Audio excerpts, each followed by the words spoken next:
kalau harus mengenal bangsa sendiri, budaya sendiri tentunya harus mengenal dong.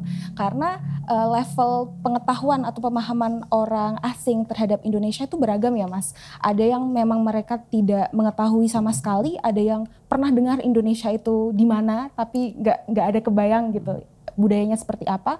Ada yang bahkan sudah mengetahui sedikit sejarah tentang Indonesia, dan itu semua kita harus siap untuk menghadapi berbagai jenis pertanyaan yang mungkin orang tersebut bisa lontarkan kepada kita.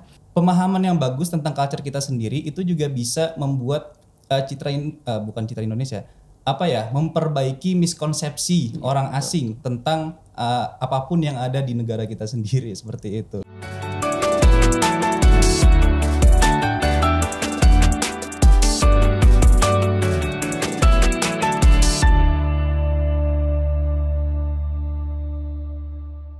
Assalamualaikum warahmatullahi wabarakatuh.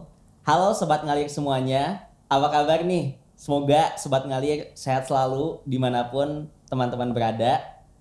Jumpa lagi bersama kami di program Ngalir Talk Show, Ngobrol ala IR, Hubungan Internasional Universitas Islam Indonesia. Bersama saya, Fauzi Wahizamzami, dan bersama dua narasumber yang sangat keren dan telah mengikuti program Global Mobility yang akan kita bahas pada hari ini, yaitu tentang bagaimana sih sebenarnya program Global Mobility ini bisa mendukung diplomasi publik Indonesia. Oke, kita sama-sama perkenalkan dulu. Ada Mbak Anissa Ramadhani Wijayanto Putri.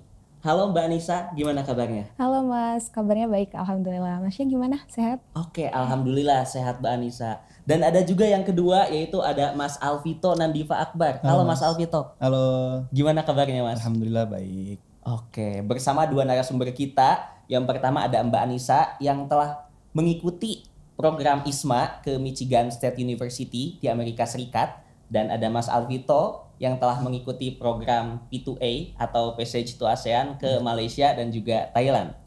Oke, kita pengen denger dong cerita dari teman-teman semuanya, dari Mas Alvito dan juga dari Mbak Anissa. Kira-kira Mbak, boleh gak cerita dulu nih, sebenarnya programnya itu seperti apa? Dan juga bagaimana sih program itu berjalan, sama apa yang mungkin Mbak Anissa dapatkan selama mengikuti program ISMA ini?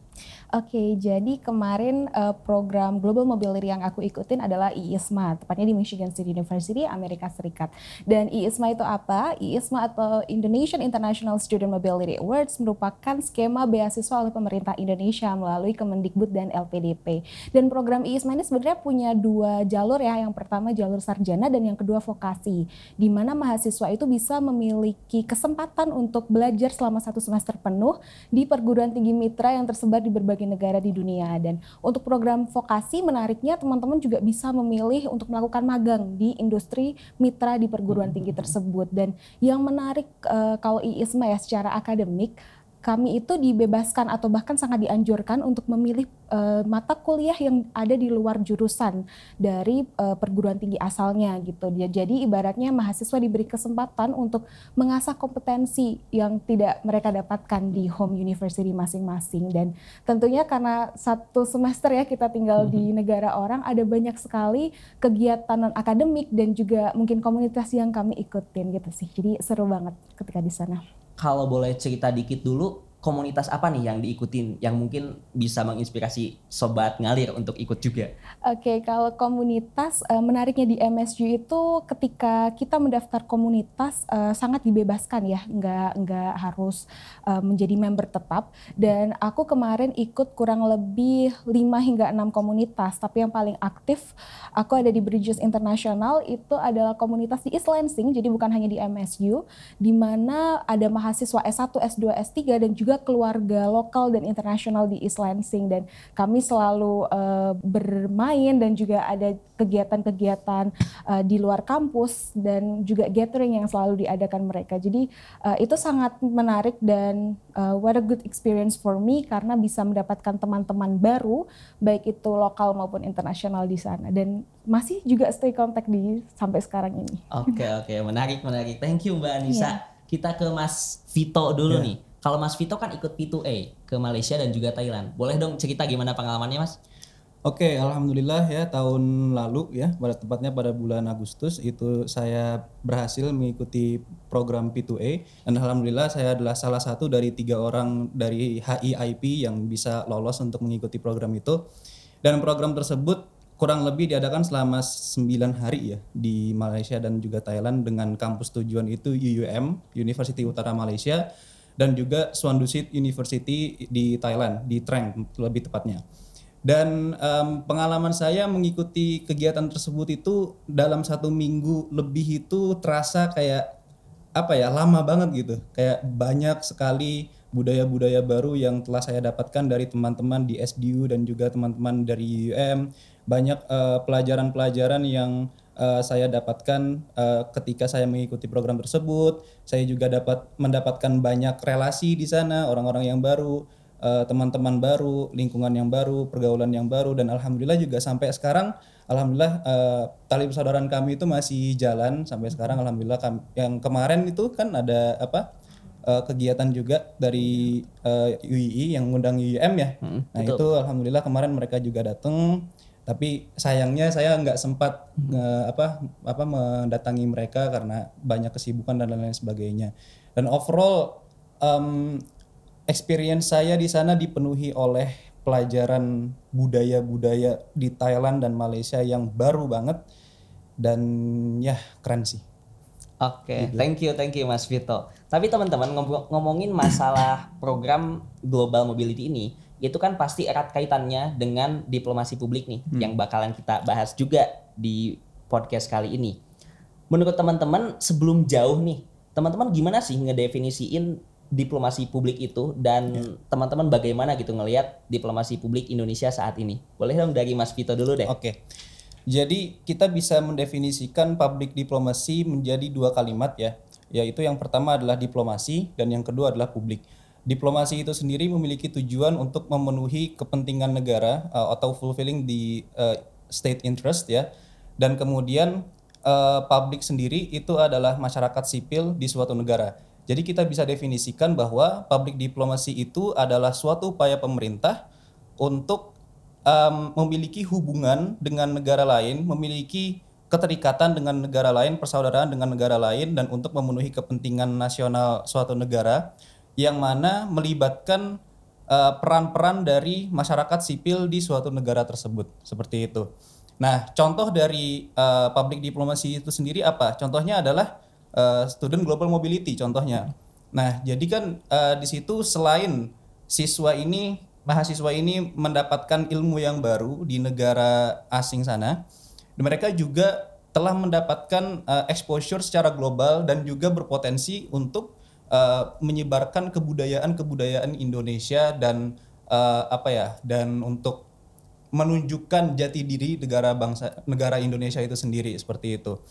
Nah, jadi public diplomacy ini juga merupakan satu komponen soft power diplomasi yang penting, yang sangat penting ya bagi berlangsungnya hubungan baik dan hubungan yang hangat di antara kedua negara tersebut. Mungkin seperti itu.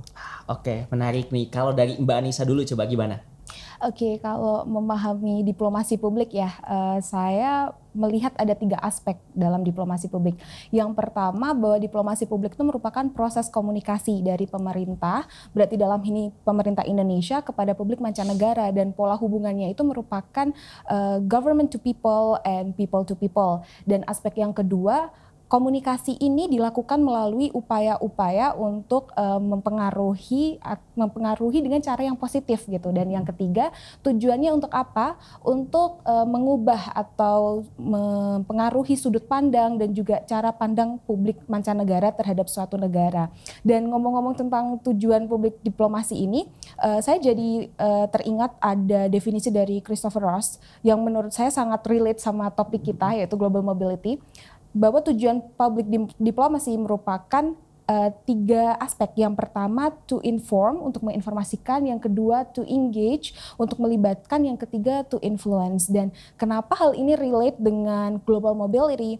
Karena dalam memastikan tujuan public diplomasi tersebut tercapai, ada 7 pilar yang bisa kita lakukan, dan salah satunya melalui memanfaatkan semua kanal informasi dan kanal komunikasi yang bisa kita manfaatkan. Dan kanal komunikasi tersebut adalah pertukaran pendidikan dan kebudayaan, dan tentunya itu kita lakukan melalui global mobility kayak gitu.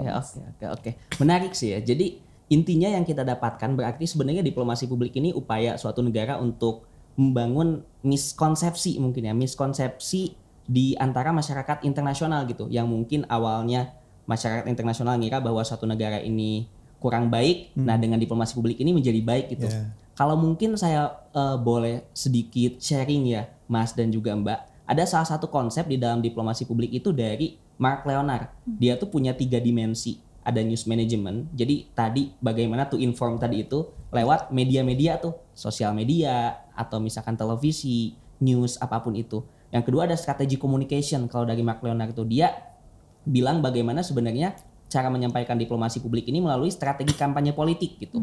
Nah terus yang ketiga nih yang relate juga dengan global mobility ini yaitu relationship building.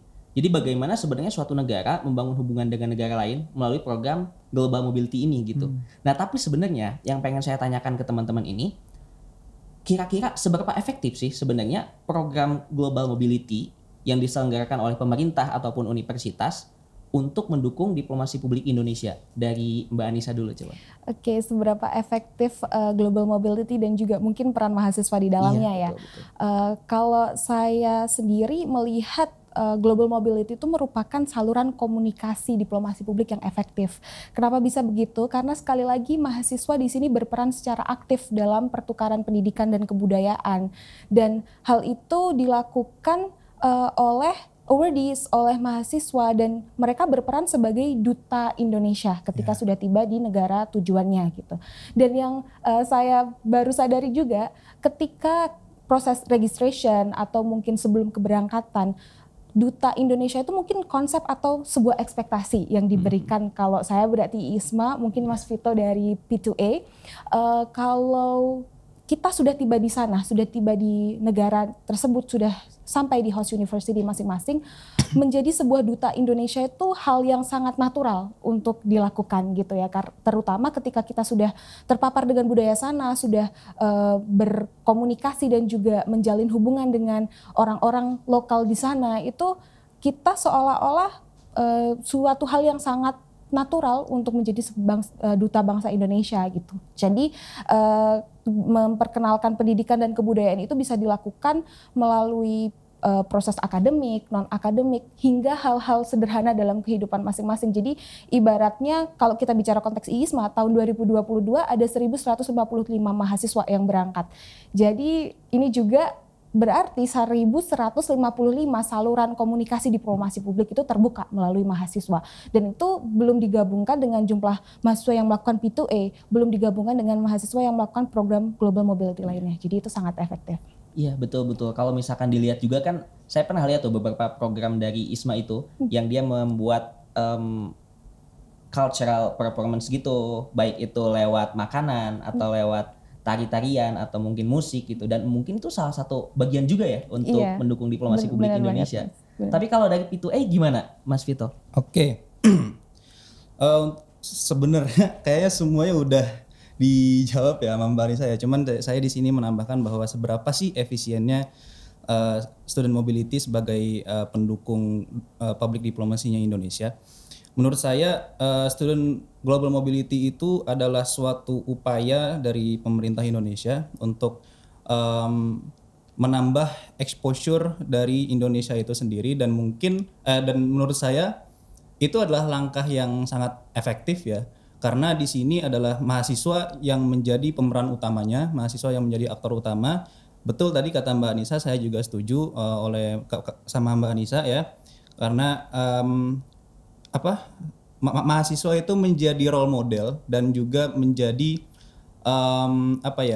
duta Indonesia di negara lain. Makanya ketika kita ingin mendukung public diplomacy melalui student global mobility, maka menurut saya ada 3 aspek yang harus kita penuhi. Yang pertama itu adalah jangan lupakan tujuan utama dari global mobility tersebut, yaitu meningkatkan mutu pendidikan kita. Kemudian yang kedua itu adalah untuk memperluas dan menyebarkan kebudayaan Indonesia dengan orang-orang atau masyarakat sipil yang ada di negara lain. Kemudian yang ketiga adalah kita sebagai mahasiswa yang berasal dari Indonesia, maka kita juga harus menunjukkan identitas dari bangsa kita sendiri, bangsa Indonesia itu sendiri. Nah, jadi yang pertama itu adalah untuk untuk meningkatkan mutu kualitas akademik ya. Itu adalah tujuan utama dari Global Mobility, karena di situ kita akan belajar bersama orang lain, bersama orang-orang yang asing, dan juga menempuh pelajaran yang baru, pendidikan yang baru, dengan bahasa yang baru, dengan sistem wawasan yang lebih luas daripada di negara kita dan lain-lain sebagainya. Maka itu ketika kita kembali lagi ke Indonesia, maka haruslah kita menyumbangkan sesuatu untuk bangsa dari apa yang sudah kita dapatkan di negara asing sana. Nah, kemudian yang kedua adalah untuk menyebarluaskan kebudayaan Indonesia. Nah, kita juga sebagai mahasiswa nggak cuma belajar doang dong di sana dong. Kita juga bisa berteman juga di sana, menyebarluaskan bagaimana sih kebudayaan di Indonesia itu, makanan tradisional apa-apa segala macam, kita juga bisa sebarin mereka, karena ya kalau kata Gatot Kaca itu Indonesia tuh unity in diversity gitu kan. Kita bersatu dalam segala macam perbedaan itu.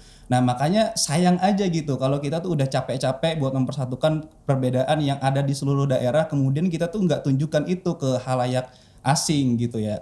Kemudian yang terakhir itu adalah menunjukkan identitas kita sebagai bangsa Indonesia. Nah, jadi di sini ketika kita sudah sampai di tempat tujuan kita untuk menempuh pendidikan, seperti kata Mbak Anissa tadi, kita menjadi role model, kita semua aspek dalam kehidupan kita itu dilihat. Bagaimana kita berteman, bagaimana kita beraktivitas, bagaimana kita belajar, dan lain-lain sebagainya. Dan sebagai bangsa Indonesia, kita haruslah menunjukkan kepada mereka bahwa kita tuh role model yang benar-benar terbaik dari Indonesia sendiri gitu.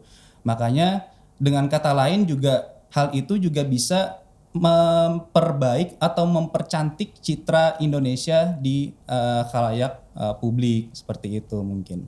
Oke, menarik nih. Tapi ada satu hal yang ingin saya tanyakan dan ini penasaran banget. Tadi kan teman-teman bilang bahwa kalau menjadi role model dalam diplomasi publik Indonesia ini tuh sebenarnya penting gitu untuk mahasiswa ketika dia mengikuti program Global Mobility ini. Berarti menurut teman-teman apakah mahasiswanya juga harus punya pemahaman yang baik gitu tentang Indonesia sehingga mereka bisa ngasih value-value Indonesia ke masyarakat asing? Gimana Mas Vito? Pasti harus, karena kan ketika kita ingin mempromosikan negara kita sendiri, kita juga harus benar-benar paham seluk-beluk dan segala macam apa yang dimiliki Indonesia itu sendiri. Jadi ketika kita sudah berhasil memahami negara kita sendiri, berhasil untuk mengenal dan mengetahui segala macam budaya-budaya yang ada di negara kita, maka itu bisa kita jadikan sebagai modal ya, modal utama untuk kita itu mempromosikan budaya kita ke khalayak internasional seperti itu. Dan juga pemahaman kita itu juga sangat berarti untuk membangun citra Indonesia juga di mata internasional gitu, karena kan Indonesia memiliki banyak sekali yang pertama kayak SDM yang melimpah dengan kualitas yang bagus-bagus, kemudian yang kedua keindahan alamnya, habis itu kayak keanekaragaman budayanya, keanekaragaman orang-orangnya dan lain-lain sebagainya.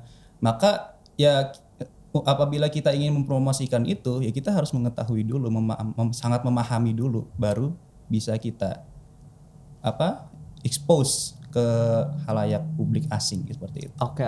Mbak Anissa, gimana coba pendapatnya? Kalau harus mengenal bangsa sendiri, budaya sendiri, tentunya harus mengenal dong. Karena level pengetahuan atau pemahaman orang asing terhadap Indonesia itu beragam ya Mas. Ada yang memang mereka tidak mengetahui sama sekali, ada yang pernah dengar Indonesia itu di mana, tapi nggak ada kebayang gitu budayanya seperti apa. Ada yang bahkan sudah mengetahui sedikit sejarah tentang Indonesia, dan itu semua kita harus siap untuk menghadapi berbagai jenis pertanyaan yang mungkin orang tersebut bisa lontarkan kepada kita. Dan saya punya cerita sedikit, waktu itu saya punya teman dan kebetulan jurusannya juga hubungan internasional di Michigan State University. Dia memiliki ketertarikan yang sangat luar biasa terhadap sejarah dan geografi. Dia tahu sejarah kerajaan Indonesia pada zaman dahulu, dan dia tertarik bahwa Yogyakarta itu memiliki sistem pemerintahan yang berbeda di antara provinsi-provinsi di Indonesia lainnya, dan saya harus menjadi partner diskusi dia, dan saya menceritakan bagaimana sejarah Yogyakarta seperti ini, dan dia sangat tertarik terhadap hari itu. Jadi ibaratnya kalau tidak mengenali daerahnya sendiri kan tidak bisa ya menjadi duta tersebut. Jadi benar kata Mas Vito, harus mengenali seluk-beluk dari Indonesia. Oke. Berarti agak tricky juga ya. Iya. Agak tricky ya kalau misalkan kitanya tahu, enak nih ngejelasinnya. Tapi gilirannya nggak tahu, agak ribet nih mungkin. Sama gini ya. juga Mas, itu tuh berfungsi juga gini. Saya juga ada cerita. Jadi saya punya temen ya dari Australia.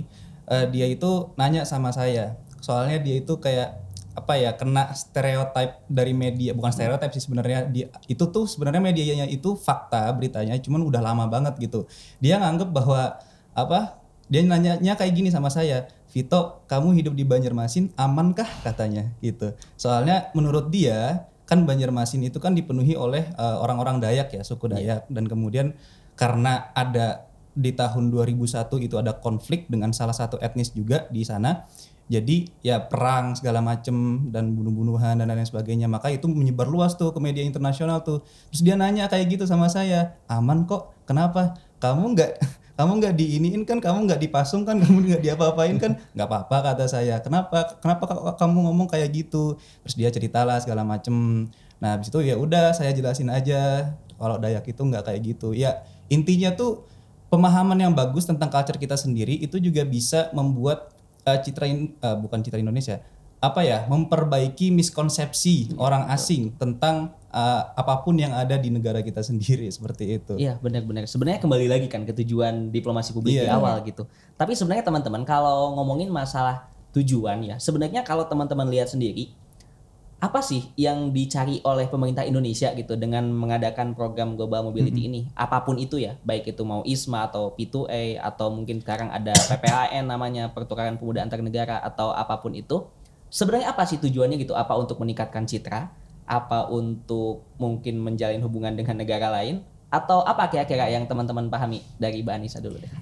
Untuk tujuan pemerintah, menurut saya tentu ada tujuan pendidikan ya, memberi kesempatan bagi mahasiswa untuk bertukar ilmu, bertukar budaya, dan ibaratnya dikirim ke negara lain dan kembali, itu kan ada banyak yang bisa dipetik dari pengalaman tersebut.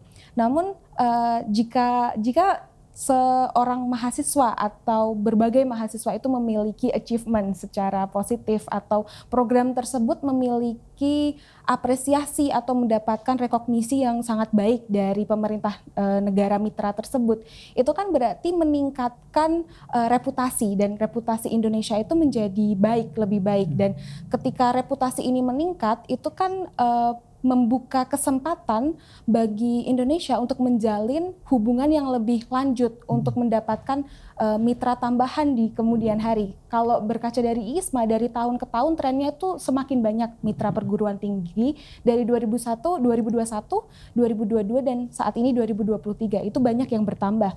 Dan jika ini kan kerjasama di bidang pendidikan, jika sudah bagus reputasinya, citranya itu sudah terkenal oleh media dan juga halayak, ini juga bisa membuka kesempatan untuk terjalinnya hubungan yang lebih lanjut di bidang berikutnya. Jadi ibaratnya banyak sekali yang bisa diraih dari situ. Oke. Dan mungkin gak hanya ke pendidikan juga ya. Iya, dengan pendidikannya sudah bagus, mungkin nanti ke ekonomi, ke politik gitu. Kalau dari Mas Vito gimana? Oke, setuju banget sama kata Kak Anissa bahwa tujuan utama dari student mobility itu sendiri adalah yang pasti adalah untuk perihal akademik ya, untuk meningkatkan mutu kualitas akademik mahasiswa Indonesia.